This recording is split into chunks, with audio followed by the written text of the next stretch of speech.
retrouvons dans le fichier de maths. Aujourd'hui, nous allons apprendre à reconnaître et classer les solides usuels, c'est-à-dire que l'on rencontre souvent. Et nous sommes à la page 164.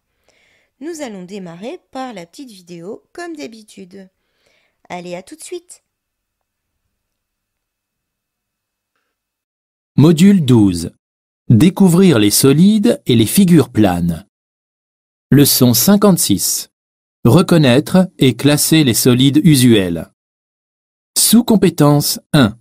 Observer et classer des objets. Le spectacle de cirque est terminé. Pic doit ranger les derniers objets.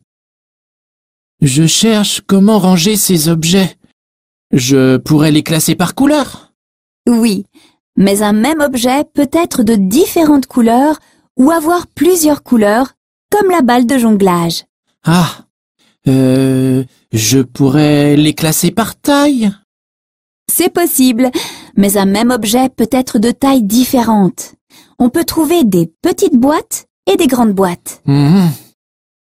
Je pourrais les classer par forme.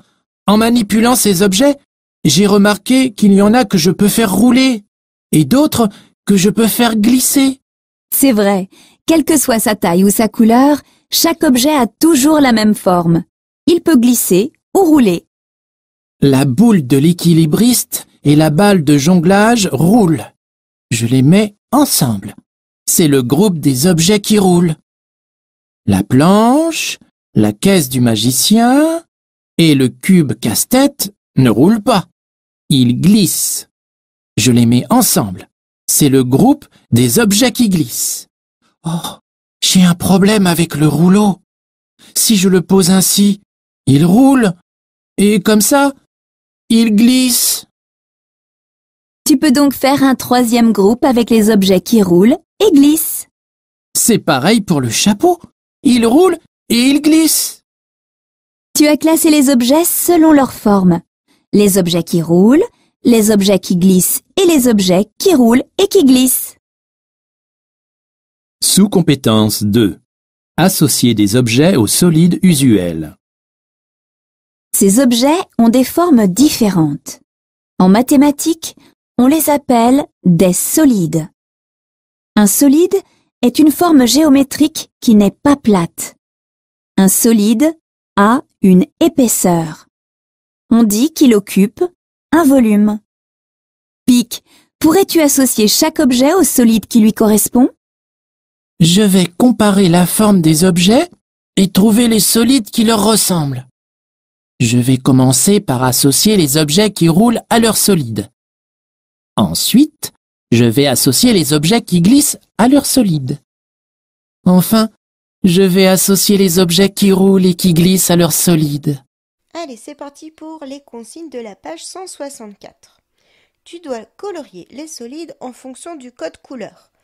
En orange, les solides qui roulent, ou le solide qui roule. En bleu, le ou les solides qui glissent. Et en vert, le ou les solides qui roulent et glissent, en fonction de leur position.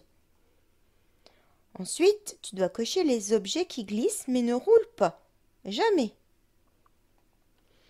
Et relier chaque objet au solide qui lui correspond. À la règle, bien sûr. Voilà, allez, c'est parti. Courage, c'est pas très long comme travail et c'est assez simple.